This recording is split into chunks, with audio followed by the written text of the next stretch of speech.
jamás volvamos a creer en soluciones mágicas. ¿Sos creyente? Sí, muy profundamente. Sí, porque tenés necesidad de creer en algo más. Y si no, yo me hubiera muerto si no hubiera creído en Dios. Sí, creo en Dios. El Papa, sí, lo voy a decir de frente, es el representante del maligno en la tierra, ocupando el trono de la casa de Dios. ¿Vos sabías que el Papa impulsa el comunismo? Elijo creer, una gota de esperanza en un mar de incertidumbre.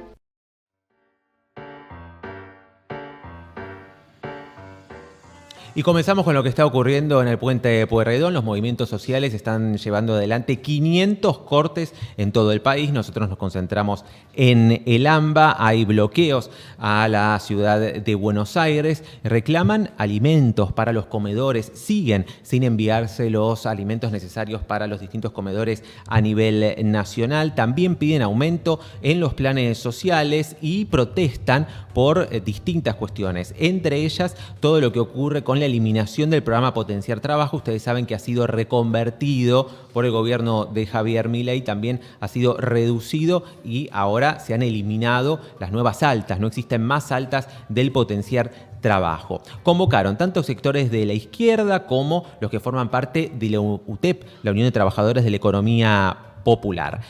Ha habido represión, ha habido protocolo antipiquetes. Esto es lo que pasaba hace minutos nada más. Ahí veíamos, ¿no? En TN. Hay empujones. Atención, Sí. Mirá, Ceci. Contanos a ver si podés ver algo, cuídate. Hubo agresión a periodistas también.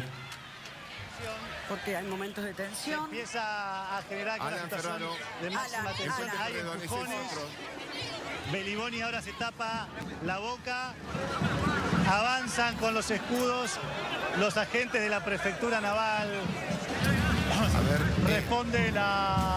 Así se llevaba adelante entonces la represión con gas lacrimógeno. Es muy fuerte el gas que aplica este nuevo protocolo, esta compra que ha hecho Patricia Bullrich, que es casi como un agua que se rocía sobre la cara de los manifestantes y que resulta realmente muy ácida. Hace un rato la represión se concentró en el puente Pueyrredón y también en el puente Saavedra. Y ya las imágenes que se replican cada vez que se aplica este protocolo, gases, palos, piedrazos y botellazos, en lo que termina siendo casi un sinsentido, porque termina siendo la policía, como vemos aquí a la prefectura en estas imágenes, siendo la que bloquea el tránsito y no los manifestantes, que en definitiva son los que habitualmente iban o que inicialmente iban a cortar la calle.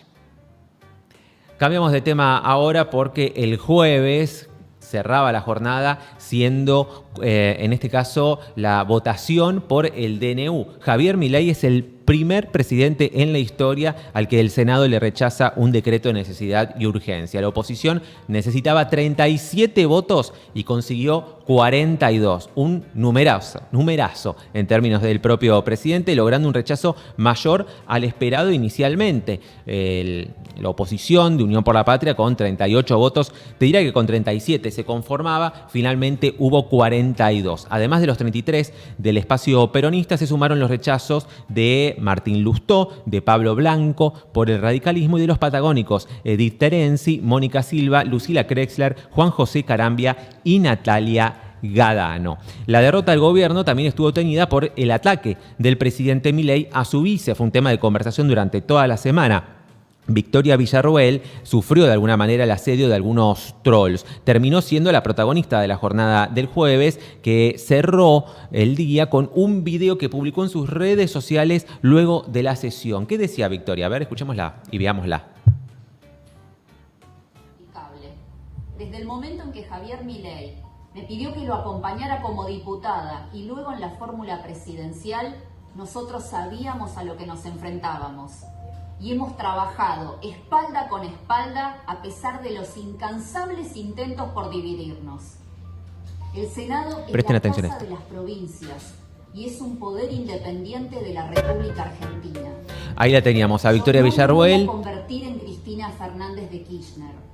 Diciendo estos dos puntos que me parece que son los sobresalientes del mensaje que le envía, no solamente a quienes la ven a través de las redes sociales, sino también al propio presidente. Yo no voy a ser Cristina Fernández de Kirchner, es decir, no voy a confrontar con el presidente, pero el Senado es un poder independiente del Estado, es decir, no voy a estar bajo los designios de la agenda que imponga el gobierno necesariamente. Otro de los protagonistas de la jornada fue Martín Lustó, que votó dentro de la Unión Cívica Radical, casi en soledad en contra del DNU. Es una paradoja, el presidente del partido teniendo una posición casi en soledad respecto al resto del bloque de senadores. La particularidad justamente es esta. Si les parece también, vemos cómo explicaba nuestro colega Ernesto Tenenbaum la situación la semana pasada. El curso de ayer y tu posición te deja en minoría en el partido que vos presidís. ¿Cómo se resuelve eso? Bueno, primero no es así. El partido, sabés que el radicalismo tiene órganos muy democráticos, y se reunió la convención, la mesa de la convención, que es como nuestro congreso, y se reunió la mesa del comité nacional, que es como el poder ejecutivo, y por amplísima mayoría sacó un documento que decía en qué dirección teníamos que votar. ¿Sí? De la misma manera, yo estoy recibiendo mensajes de radicales a lo largo y a lo ancho del país, pero no es que los que están ahí son todos los radicales, hay un montón de radicales que son dirigentes, intendentes, que son legisladores en sus pueblos, en sus provincias, y después están todos los radicales de a pie, que no tienen un cargo. Bueno, era significativo lo que decía Lustó, porque con esos radicales que le iban mandando mensajes terminó haciendo un comunicado de apoyo. ¿Por qué? Porque a media mañana del viernes hubo un comunicado con la mayoría de los gobernadores radicales, a excepción de Puyaro, y los presidentes de los bloques de diputados y senadores, ahí lo estamos viendo, pidiéndole el apoyo a, en este caso, el presidente Javier Milei. El segundo comunicado llegó más tarde, llegó hacia el sábado, fue firmado por distintos dirigentes de menor rango en respaldo a Martín Lustó. Es significativo, la mayoría de los gobernadores, el 95% de los gobernadores a favor de Milei, y también los presidentes de los dos cuerpos que tiene el radicalismo en el Congreso. La senadora radical chubutense Edith Terenzi fue noticia el fin de semana porque recibió innumerables amenazas, el asedio de los trolls, las amenazas de los militantes digitales de Javier Milei. Fue por su discurso en el recinto y por oponerse al decreto de necesidad de urgencia. Así revelaba de esta manera cómo padeció estas amenazas durante todo el fin de semana. 5 o 6 horas antes de haber rechazado el DNU, empecé a recibir amenazas en mi teléfono. Empezaron a viralizar mi teléfono, mis datos personales, las barbaridades que te dicen por privado. ¿Amenazas anónimas? Increíbles. Es un nivel de agresión al que no estábamos acostumbrados, y eso también creo que tiene que ver con las actitudes del presidente de la Nación. Perdone, senadora. Él también nos agrede. Perdone, senadora, si quiere contarlo, me lo cuenta, y si no quiere, no me lo cuenta, pero ¿de qué se trataron esas amenazas? ¿Qué le decían? Entré en la categoría de vieja meada, que es lo más natural que dicen las huestes de Milei. Pasé a ser casta, ¿se acuerdan de tu madre, de algunas partes del cuerpo de tu hermana? Y también te dicen, cuando te crucemos por la calle te vamos a matar.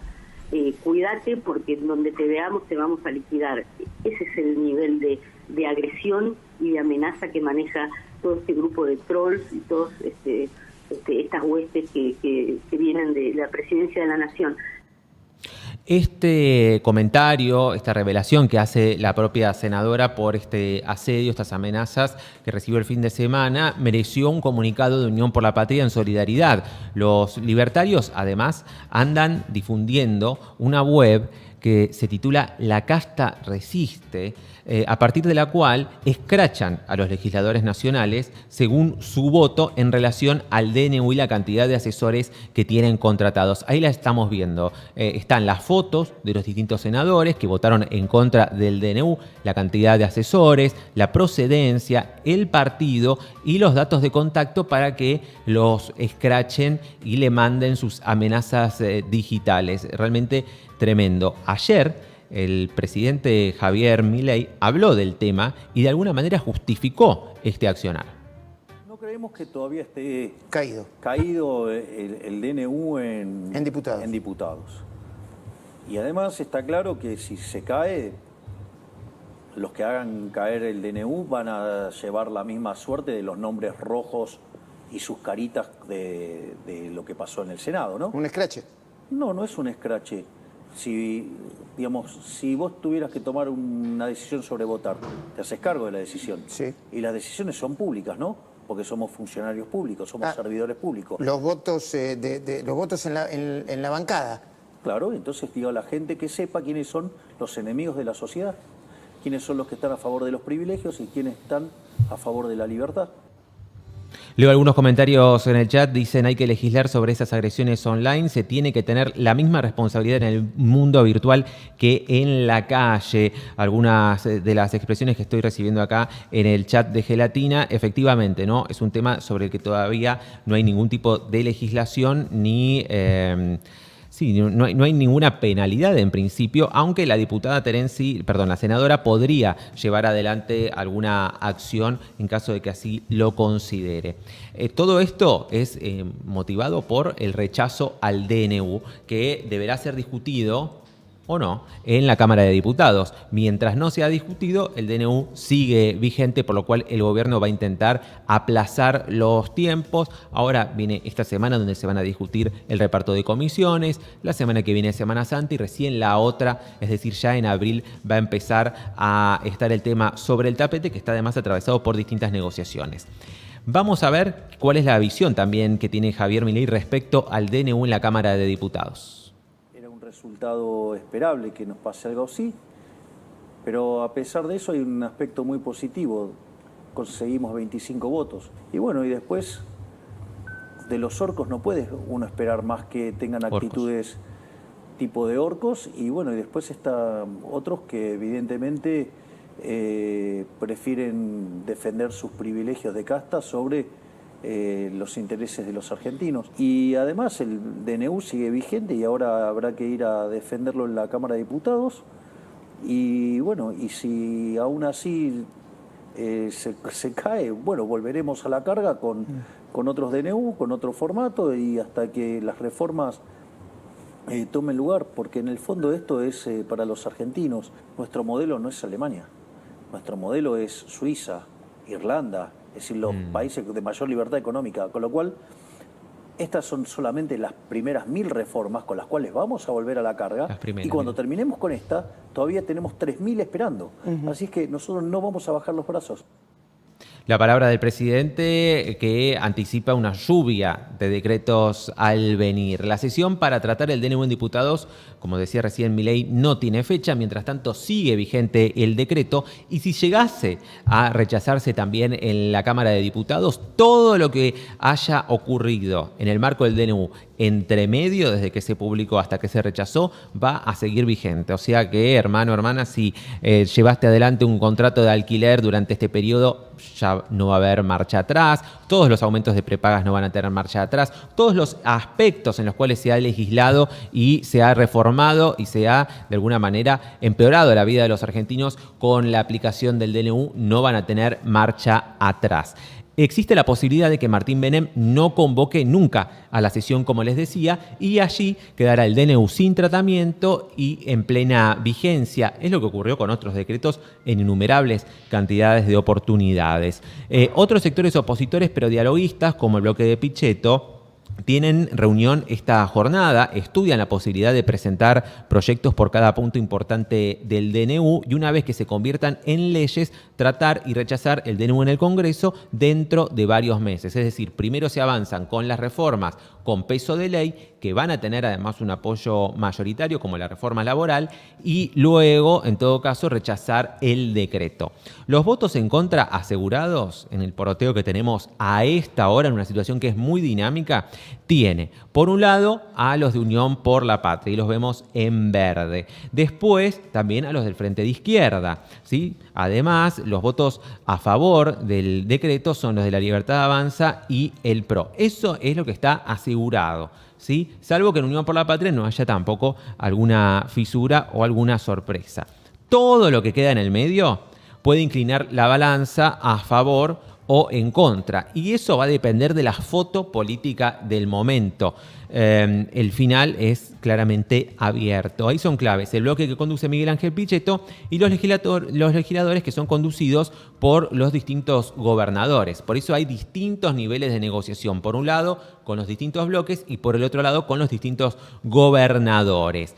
El poroteo hasta ahora entonces nos da Unión por la Patria y el Frente de Izquierda, allí ellos como consolidados que van a votar en contra. A esos se les suman los 6 de la coalición cívica que van a votar en contra del DNU, los 2 de Santa Cruz, los 2 del Partido Socialista, Margarita Stolbizer y Natalia de la Sota. Los 2 de Santa Cruz los contamos porque Santa Cruz votó en contra con sus senadores la semana pasada en la Cámara Alta.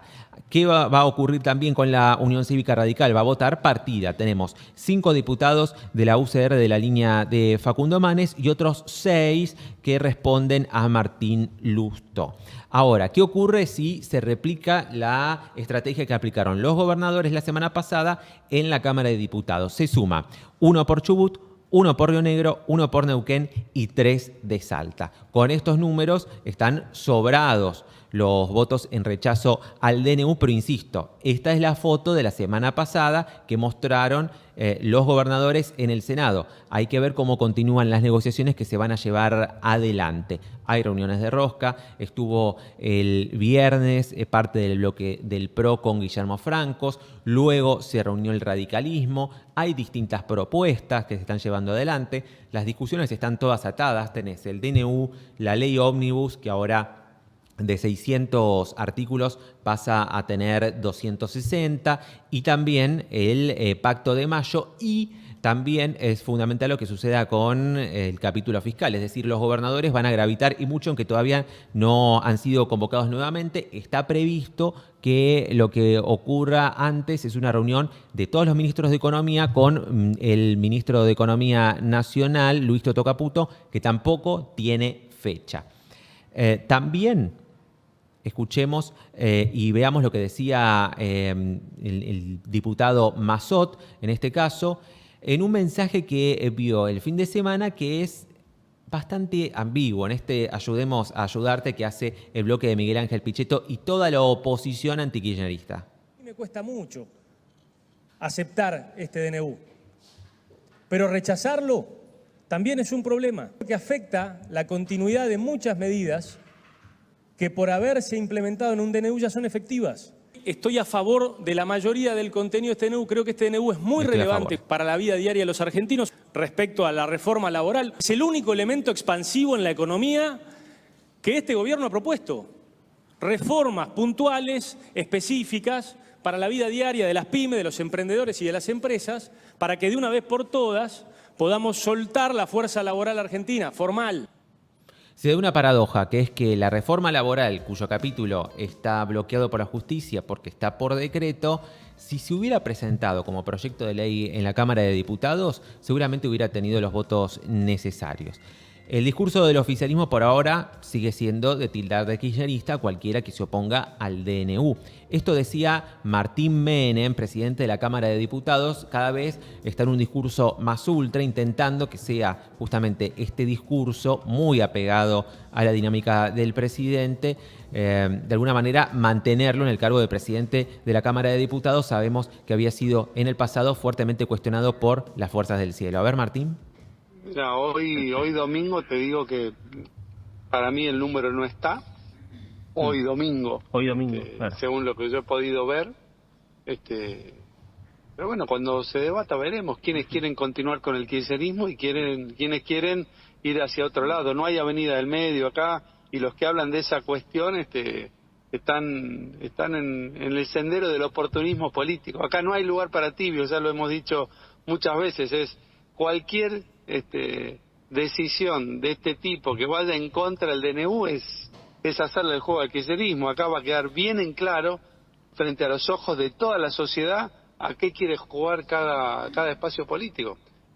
Hacerle el juego al kirchnerismo, entonces, es el discurso que va a impulsar Martín Menem, que tiene muchas más dificultades a las que exhibe Victoria Villarroel para reunir mayorías o por lo menos lograr un respaldo a su accionar en la Cámara de Diputados. Además, hubo un comunicado de la oficina del presidente la semana pasada y también Milei ayer con Majul aclaró que la suerte del Pacto de Mayo está atada a que justamente se vote el DNU y la ley ómnibus. Es decir, se prevé que de acá al 25 de mayo ambos temas ya hayan sido resueltos por el Congreso. La ley ómnibus o minibús o traffic, como le llaman ya en la oposición antikirchnerista, tiene un tratamiento que va a tener que realizarse durante el mes de abril y los primeros días de mayo. La otra versión que circula, y algunos medios oficialistas lo estuvieron comentando, es que el gobierno enviará varios proyectos de ley respetando y replicando artículos del DNU en caso de que sea rechazado. Dicen en La Nación que estaba todo planeado y que Milei sigue el árbol decisorio y el principio de revelación, es decir, que todo esto, hasta incluso el rechazo al DNU en el Senado, el revés que ha tenido el gobierno en el Senado, era parte de la estrategia oficial. A ver. Que el presidente estaba tranquilo esperando este resultado. Sabía lo que iba a pasar. Sabía. Y está, aunque el 75% de la clase política no entienda de qué se trata, es nuevo lo de los árboles decisorios y el principio de revelación. Nadie sabe a dónde va a terminar conduciendo el gobierno de Milei. Sigue aplicando su teoría. Esto que explicabas vos recién, Eduardo, de vamos a llenarlos de proyectos, es una de las ramas del árbol decisorio. Listo, caído esto, damos por caído, digamos, sale una rama, caído esto, cae el de diputados. ¿Qué hacemos? Necesito un poco de agua para reflexionar sobre esto que acabo de escuchar. Nos vamos a la provincia de Buenos Aires, ¿les parece? Porque el diputado nacional, José Luis Espert, acaba de ser inaugurado y de haber sido estrenado como Fuerza del Cielo, incorporado la semana pasada ya oficialmente a La Libertad Avanza, llamó a una rebelión fiscal en la provincia de Buenos Aires contra el incremento de impuestos que se lleva a cabo en la provincia de Buenos Aires. Un incremento que está de todas maneras por debajo de la inflación y que es progresivo. Quienes más pagan son quienes más tienen capacidad contributiva. No hay que pagar los impuestos que aumentó Kicillof, decía Espert el sábado, desatando una rebelión en la provincia de Buenos Aires. El gobernador de la provincia ha generado un impuestazo fenomenal ahora y tampoco le alcanza, pero yo digo Kicillof, que es una especie de vampiro dentro de un banco de sangre con la plata, mastica plata. Yo le diría, el aumento de patentes, el aumento del inmobiliario residencial y el aumento del inmobiliario rural, no hay que pagarlo. No hay que pagarlo. Y eso no es rebelión fiscal al pedo, es rebelión fiscal con sentido común. Yo llamo a los bonaerenses a que no paguen el aumento impositivo. ¿Por qué? Porque así como los trabajadores, cuando no se sienten representados por los salarios que cobran, hacen huelga, y los pobres, representados supuestamente a través de los piqueteros, cortan las calles, la única defensa que tenemos los contribuyentes, cuando los políticos no nos dan como contrapartida los impuestos que pagamos algo, no hay que pagar los impuestos que ahora quiere Kicillof. Ahora, porque no nos da nada Kicillof a cambio. José Luis, le propongo, Yo no lo voy a pagar, No lo voy a pagar. ¿No va a pagar los impuestos en la provincia? Si usted no paga ni patente ni inmobiliario. Ni inmobiliario ni rural, porque yo soy productor rural. Sí. Pago el inmobiliario rural. Bien. Lo del vampiro, hay que decirlo que me resultó gracioso. De todas maneras, ahí teníamos al evasor Espert que arranca esto el sábado a la mañana con estas declaraciones. Luego, durante la tarde, se emiten una serie de catarata de tweets en defensa de la provincia de Buenos Aires por parte de distintos funcionarios y de dirigentes que gravitan en el peronismo de la provincia de Buenos Aires.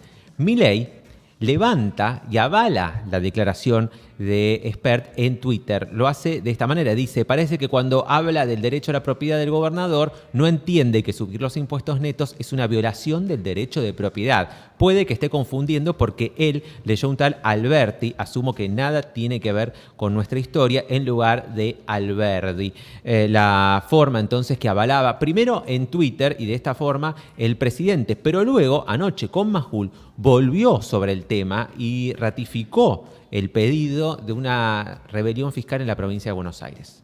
Yo estoy totalmente de acuerdo con lo que planteó Espert. Primero que esta presión es desorbitante, es expropiatoria, ese es un punto fuerte al respecto. Expropiatorio.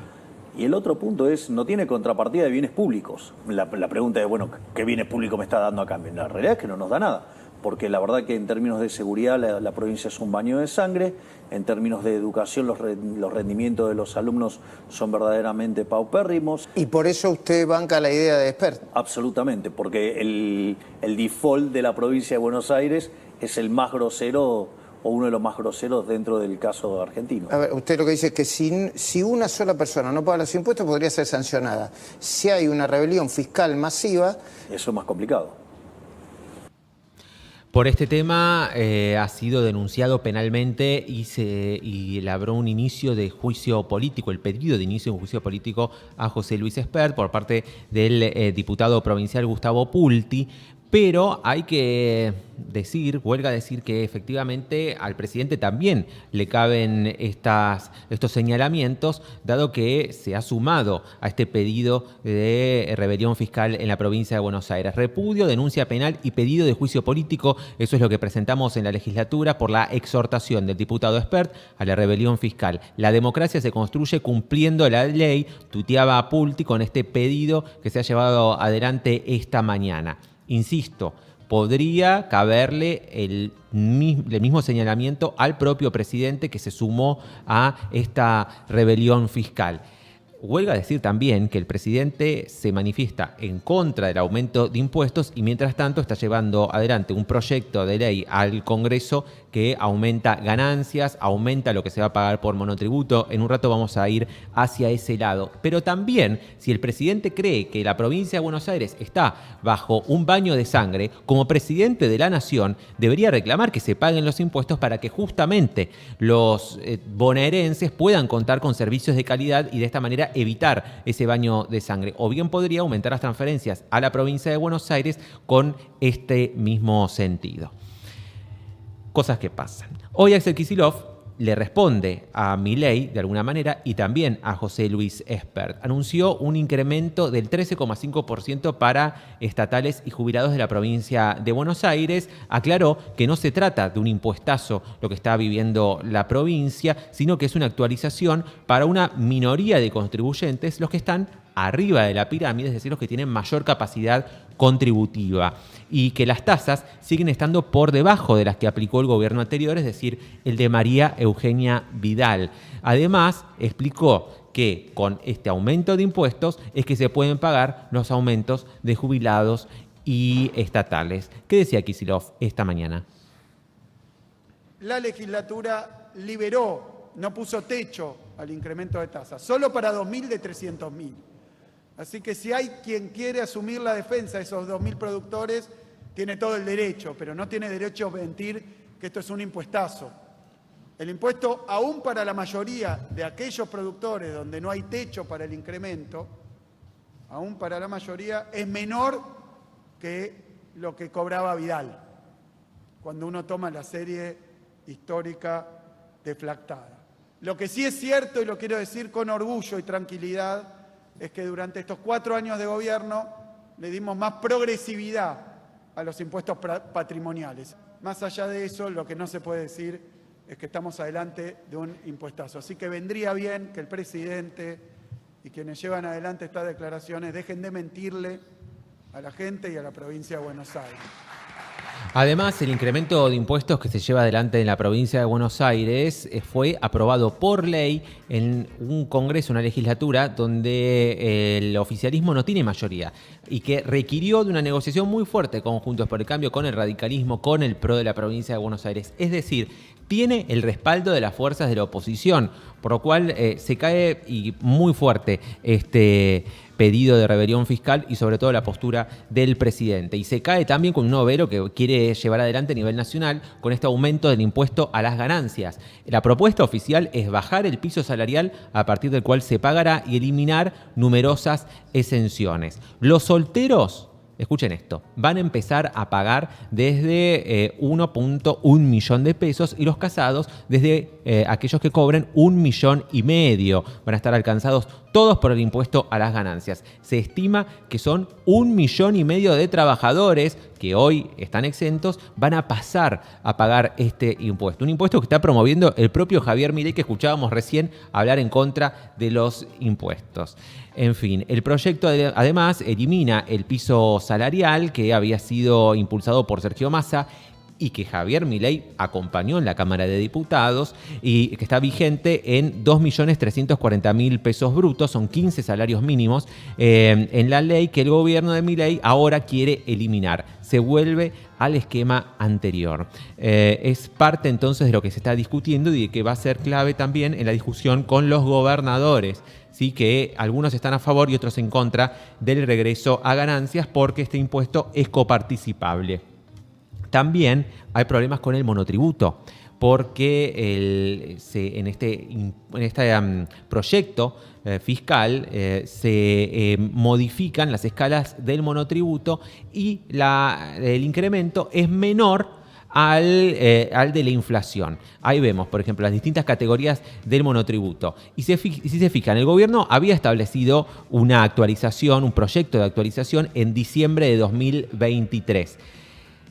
Y ahora, ustedes saben, quitó el proyecto de ley ómnibus y ahora vuelve a meter el proyecto de ley ómnibus. Este nuevo proyecto, si se fijan, las actualizaciones son más bajas. Es decir, está aplicando la licuadora para recaudar. Aprovecha entonces el elevado nivel de inflación y de esta manera apenas aumentar las bases no imponibles del monotributo y de esta manera poder recaudar más. Eso también implica que muchos van a dejar de ser monotributistas y pasarán a ser autónomos.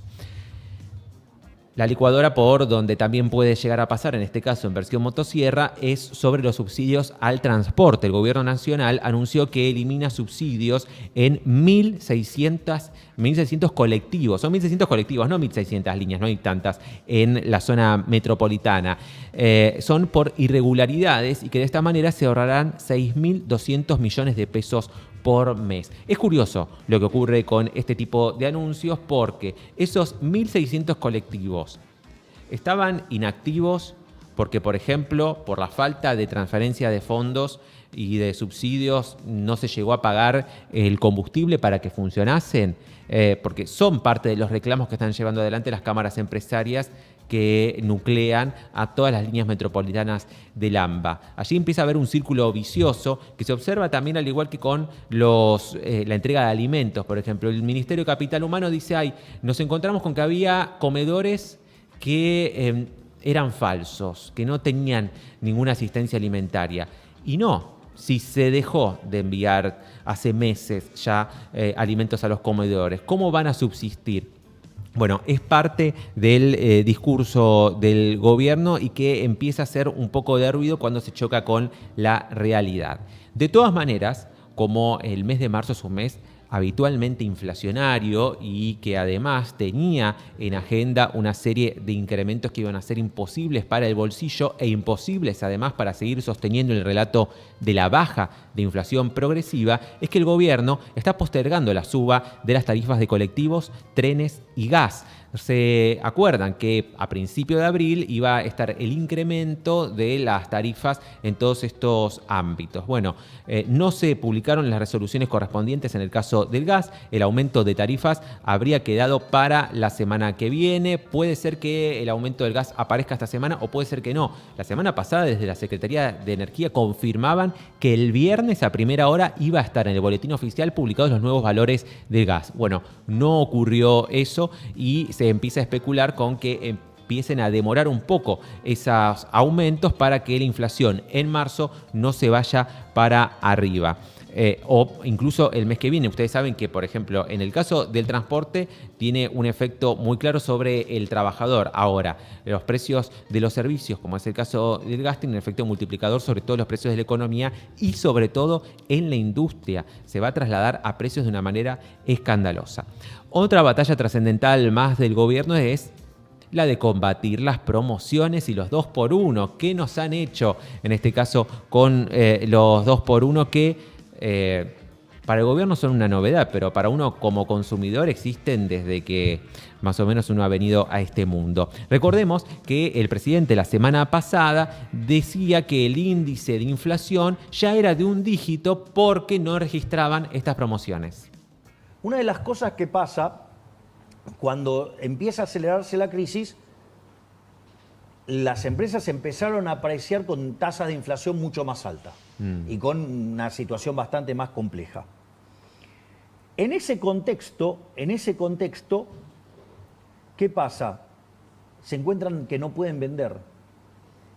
Y en lugar de bajar los precios, empiezan con lo que se llama técnicamente fijación no lineal de precios, que es 2x1, 3x2, todo ese tipo de promociones, que en realidad implica que los precios se están bajando, pero que no son manifestados en el índice. Si uno corrigiera por eso, ya estamos en un dígito. A pesar del arrastre estadístico, a pesar de la suba de tarifa, a pesar de la recomposición de las prepagas. No solo eso, sino que además, cuando uno toma el índice que sigue el hijo de Cavallo, ya está en un dígito. Inflación de un dígito, escucharon bien, el presidente diciendo que gracias a los 2x1 ya estamos en esos índices. Lo cierto es que siempre existieron los 2x1 y las promociones del segundo al 50%, de 3x8, 4x3. Hace mucho tiempo que existen esas promociones. Esas promociones no son permanentes, son algunos días, por lo cual realmente no sé qué impacto tienen sobre la inflación, pero lo cierto es que en todo caso hay que hacer un retroactivo hacia todas las mediciones que se han hecho desde que el mundo es mundo. Fantino, en esa línea, sumándose a este discurso, cuenta el problema que tuvo cuando fue a Pharmacity. Anoche fui a un Pharmacity. Pharmacity llegué a las 10 de la noche y fui a comprar Supradin para mi esposa. Me fui a comprar gotas para los ojos, para descansar. Bien. Y me fui a comprar una leche de almendras. Leche de almendras. Me atiende muy amablemente una señora. Me ¿Es dice, vegano, Fantino? ¿Querés la segunda unidad de gotas para los ojos? Porque es 2x1. ¿No me puedes llevar una? No, con la primera unidad tenés la segunda unidad de regalo. Bueno, me dice, tenés 2x1 en Supradin. Dice, segunda unidad de Supradin, también 2x1. ¿Querés de 30 o de 90? 2x1. Segunda, comprando un Supradin te llevas una segunda unidad gratis. Le digo, pero escuchame una cosa, quiero un Supradin, le digo. Cuando estaba llegando a la caja, me manoteo una leche de almendra. Mira, poné la foto, está en la caja de Farmacita anoche. Mirá. Le pido esta leche de almendra del orto y me dice el tipo, señor, se lleva la segunda unidad porque es 2x1. Le digo, pero estoy hinchado la bola, le digo. Dejen de romper los huevos, loco, bajen el precio. Claro. ¿Qué me tenés que dar 2 unidades por cada cosa? Bajame a la mitad de la unidad que estoy pidiendo, no me des 2. Se los digo públicamente, Pharmacity. Me quiero llevar un producto a la mitad de precio. No me ponga más 2 productos en todo. No soy un gaucho de la Pampa de 1859 tomando mate en el medio de Eduardo Castex abajo un ombú. ¿Qué soy, boludo? ¿Qué soy? ¿Un dromedario que me dan leche de almendra? Pido 2, me dan 2. Bueno, no sé, esto último no se entiende. En serio, díganme si soy el único que la pasa mal cuando va a comprar este piso. Sugestivo el nado sincronizado igual, de todas maneras, entre lo que pedía el presidente, el ministro y ahora, en este caso, Ale Fantino. Y efectivamente Caputo retoma el tema y retoma el video de Fantino. Dice importante lo de Fantino acá. Ejemplifica en primera persona el caso de las promociones 2x1. Entiendo que los productores tengan que maximizar el precio por cantidad, pero estamos en una situación en la que mucha gente no puede o no quiere llevar 2 unidades. Fantino creo que puede. Esto pasa en la mayoría de los rubros. De vuelta, todos pricearon sus productos teniendo en cuenta augurios del dólar de 2.000 o más. Gracias a Dios y a las fuerzas del cielo, digo yo, evitamos ese escenario. Hoy el dólar vale casi la mitad y las ventas reales se realizan a un precio significativamente menor a lo que se refleja en las estadísticas. El esquema del 2x1 hoy no le sirve a la gente, no le sirve al país y a la larga tampoco le sirve al comerciante. Es una batalla cultural que al día de hoy es tan importante como la económica. Leo batalla cultural en referentes de la economía internacional como Toto Caputo y realmente no lo puedo creer. Despiértenme de esta pesadilla. Una más en este tema. ¿Cuándo se va a abrir el cepo? Es una de las preguntas económicas que le hizo Luis Majul en su entrevista semanal a Javier Milei. La respuesta del presidente. ¿Necesitas $15.000 para salir de cepo? ¿15.000 millones de dólares? Con 15.000 millones de dólares lo abro ahora. Si a mí me dan 15.000 millones de dólares, lo abro ahora. ¿Y de qué depende que le den 15.000 millones de dólares? Bueno, habría que trabajar en un nuevo programa con el fondo. Hay un conjunto de países que mostraron voluntad de cooperar con nosotros para que podamos hacer esa operación, y también sabemos que hay fondos comunes de inversión que estarían dispuestos a financiar esa operación. Eso es deuda. Efectivamente, es deuda con la cual se utilizaría para abrir el cepo, es decir, vía endeudamiento se liberarían las restricciones al dólar. Javier Milei cree que si abre el cepo lo que va a ocurrir es que va a haber una lluvia de inversiones. No lo dice en estos términos los conocimos a través del PRO en su momento durante el gobierno de Mauricio Macri, pero es lo que cree, que a partir de allí se produce la famosa B corta, ese repunte que va a tener la economía de manera sostenida y para siempre. En este caso van a ser con las inversiones internacionales, pero también con los dólares que tenemos o que muchos tienen debajo del colchón, es decir, no declarados, y que van a empezar a poner en la economía porque el fin de las restricciones va a generar confianza. Claro, no dice que probablemente haya una nueva devaluación que lleve el dólar, vaya uno a saber a dónde, y que eso también derive en una mayor inflación superior a la que ya tenemos incluso en dólares. Entre otras cuestiones que ocurrieron también durante las últimas horas y que pasó desapercibido en este caso por la cantidad de noticias que hay y la centralidad que ha tenido el DNU, es la oficialización de 2 designaciones en lugares del gabinete centrales. 2 Julios han llegado en este marzo. Por un lado, Julio Garro, el ex intendente de La Plata, se incorporó al gobierno como subsecretario de Deportes. Va a estar debajo de Daniel Scioli en lo que es el organigrama. Entiendo que le ofrecieron a Daniel Scioli, le acercaron ese nombre y finalmente aceptó. Garro es un representante del macrismo. Había también un subsecretario macrista que renunció con la llegada de Daniel Scioli, y esto había sido particularmente urticante para el expresidente, que mañana va a ser ungido como presidente del PRO. El otro Julio es Cordero, quien reemplaza a Omar Yassin, es el nuevo secretario de Trabajo, es decir, es la máxima autoridad laboral que tiene la Argentina. Vayan buscando y reconociendo esta cara porque es realmente importante y lo va a hacer a partir de ahora en adelante. Yassin, recuerdan, se enteró por La Nación Más en una entrevista en la cual estaba el presidente y dijo: lo corro de este cargo. Esto fue la semana pasada, porque Milei le echaba la culpa de todo el escándalo generado y que ya fue tapado y del cual ya nos hemos olvidado respecto al aumento salarial que se propinó el presidente. A Julio Cordero, ustedes no lo conocen, pero en la CGT sí lo conocen. Él ocupó cargos en Techint, en la UIA, y asesora a Javier Milei desde hace ya bastante tiempo. En la UIA, él también tuvo cargos en la OIT, pero siempre representando la parte empresarial, no a la parte gremial de cada uno de estos ámbitos. Por ejemplo, cuando fue la última reunión del salario mínimo vital y móvil, que se hace a través de Zoom, se conectó Julio Cordero ya como funcionario, pero utilizando el canal de Zoom de la UIA. Allí hubo un muy picante cruce con Héctor Daer de la CGT, porque le preguntó: ¿vos sos representante del Estado o representante de la Unión Industrial? Una situación también picante y un cruce picante que se dio y que lo tuvo a Cordero como protagonista fue cuando en la Cámara de Diputados el año pasado se empezó a discutir en ese momento la reducción de la jornada laboral. En comisión, de esta manera insólita, defendía que los trabajadores trabajemos casi a destajo. Probablemente haya que ponerle muchísima más dignidad, que hacerlo mucho mejor, que generar un mejor clima en el lugar de trabajo. Y esto no necesariamente se logra limitando la jornada, por ahí es al revés.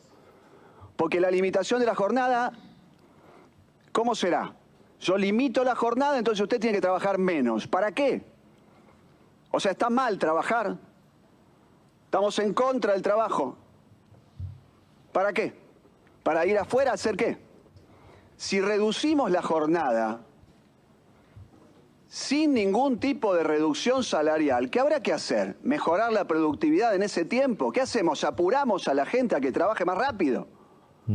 ¿Y qué hacemos con el clima laboral? Porque fíjense que el trabajo muchas veces da lugar a la amistad, a las relaciones humanas. Se crean, se generan dentro del trabajo. Esto es trabajo. Nosotros nos juntamos acá. La pregunta es si realmente entendemos que hay que limitarlo de nuevo, porque es como si uno dijera, yo peleé por esto y lo conseguí, pero una vez que lo conseguí sigo peleando. Y así no terminan más las guerras. Fíjense si empezamos a debatir de nuevo los límites internacionales. Pasa, está pasando en algún lugar de Europa. Bueno, hay que decirle al nuevo secretario de Trabajo que si quiere puede venir a conocer el modelo Gelatina. Acá se trabaja 4 días a la semana, somos todos amigos, el clima de trabajo es bárbaro y mirá esta productividad, por favor. Bueno, de así nos estamos ya despidiendo, vamos con un poco de música y seguimos así, los estamos leyendo, los estamos conociendo y nos estamos conociendo nosotros también. Gracias por todos los mensajes. Ahora vamos un poco de música y seguimos.